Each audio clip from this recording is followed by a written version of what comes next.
लड़ाई जारी रहेगी। कानपुर के अपने क्लिनिक पर मरीज देखते देखते हुए लक्ष्मी सहगल ने कहा। उस समय लक्ष्मी की उम्र 92 साल की थी और इस उम्र में भी वो मरीजों को देख रही थी। एक डॉक्यूमेंट्री शूट के दौरान लक्ष्मी ने कैमरे में गौर से देखते हुए कहा था, 92 की उम्र में भी जनता की सेवा का जुनून, बस यही लक्ष्मी के जीवन का सार बताने के लिए शायद काफी है। उम्र के आखिरी पड़ाव तक वो दूसरों के लिए ही सोचती रही। आजाद हिंद फौज में कैप्टन लक्ष्मी सहगल के योगदान, स्वतंत्रता संग्राम और भारतीय सेना, उनकी उपलब्धियों, प्रसिद्ध कहावतों और उनके जीवन के बारे में आज हम विस्तार से जानेंगे। लेकिन उससे पहले यदि आप चैनल पे नए हैं तो चैनल को सब्सक्राइब करना ना भूलें और बेल आइकन को प्रेस कर दें, जिससे लेटेस्ट वीडियो की जानकारी आप तक पहुंचती रहे। लक्ष्मी सहगल आज सामान्य ज्ञान का एक पॉइंट प्रतियोगिता परीक्षा में आने वाला एक संभावित सवाल का जवाब बनकर रह गई। कुछ चुनिंदा लोगों की स्मृति में वो हमेशा से ही विराजमान है, लेकिन देश भर की जनता इस नाम से परिचित नहीं है। एक वजह यह भी हो सकती है लक्ष्मी पर कोई बायोपिक नहीं बनी है। 24 अक्टूबर 1914 को मद्रास, चेन्नई में पैदा हुई लक्ष्मी। जन्म के बाद नाम पड़ा लक्ष्मी स्वामीनाथन।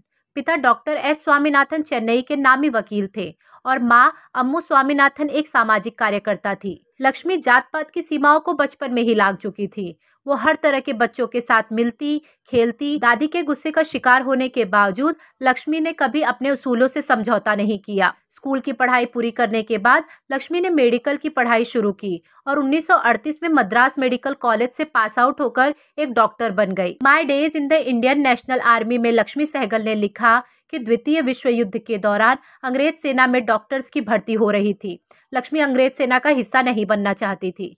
सिंगापुर में उनके कुछ रिश्तेदार थे और लक्ष्मी ने भी वहीं जाकर प्राइवेट मेडिकल प्रैक्टिस शुरू की। सिंगापुर में बहुत से दक्षिण भारतीय मूल के लोग रहते थे। लक्ष्मी के मरीजों में चीनी और मलाय समुदाय के लोग भी शामिल थे।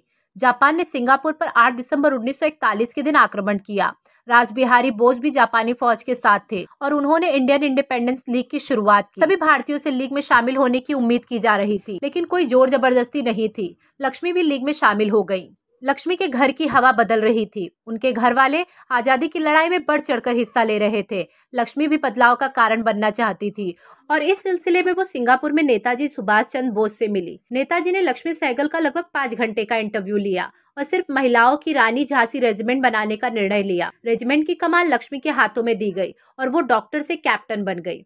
आजाद हिंद फौज की रानी झांसी रेजिमेंट का हिस्सा बनने के लिए हजारों महिलाओं ने आवेदन भेजे। 8 जुलाई 1943 को रानी झांसी रेजिमेंट में महिलाओं की भर्ती शुरू हुई। 1500 स्वतंत्रता सेनानी और 200 नर्सों को रेजिमेंट में शामिल किया गया। 23 अक्टूबर 1943 को रेजिमेंट की ट्रेनिंग सिंगापुर और रंगून में शुरू हुई। 3 महीने की कड़ी ट्रेनिंग में लक्ष्मी समेत अन्य महिलाएं खाकी पैंट, बूट शर्ट पहनती। सभी ने अपने केश काटकर छोटे कर लिए थे। नए रिक्रूट की राजनीति की भी क्लास होती और कई बार नेताजी खुद क्लास लेते थे। शुरुआत में जापानी सेना महिलाओं को सेना का हिस्सा बनाने के पक्ष में नहीं थे। रेजिमेंट का जोश और वीरता देखकर उन्हें भी अपना मत बदलना पड़ा।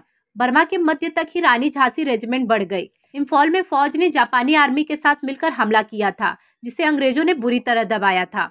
हारकर फौजों को वापस लौटना पड़ा। फौज ने बर्मा में ही अंग्रेजों को मुंहतोड़ जवाब दिया।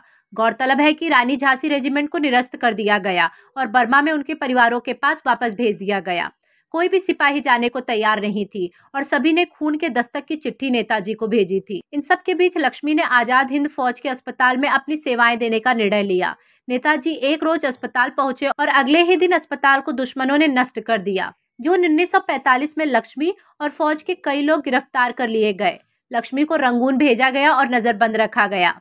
मार्च 1946 में लक्ष्मी को वापस भारत भेज दिया गया। देश की आजादी के बाद लक्ष्मी ने दोबारा डॉक्टर कोट पहना और मरीजों की सेवा जारी रखी। लक्ष्मी ने किसी भी राजनीतिक पार्टी के साथ मिलने को तैयार नहीं थी। 1971 के युद्ध के दौरान लक्ष्मी ने बॉर्डर के आसपास के क्षेत्रों में लोगों की मदद की। वापसी में वह कोलकाता गई और सीपीआई के नेताओं से मिली। इसके बाद लक्ष्मी ने पार्टी ज्वाइन की और ताउम्र उनके साथ ही रही। सन 1981 में लक्ष्मी ने All India Democratic Women's Association की स्थापना की। महिलाओं की दशा बदलने के लिए उन्होंने ताउम्र संघर्ष किया। एक लेख की माने तो लक्ष्मी अपने घर के बाहर खुद झाड़ू लगाती थी। पड़ोसियों की गंदगी की सफाई भी वो खुद ही करती थी। जो बदलाव वो देश में देखना चाहती थी, उसका उदाहरण वो खुद ही बनी। सन 1998 में कैप्टन लक्ष्मी सहगल को पद्म विभूषण से सम्मानित किया गया था। 23 जुलाई 2012 को लक्ष्मी सहगल ने दुनिया को अलविदा कह दिया था। लक्ष्मी सहगल हमेशा ही हमारी स्मृति में वीरता का प्रतीक बनकर विद्यमान रहेंगी। धन्यवाद।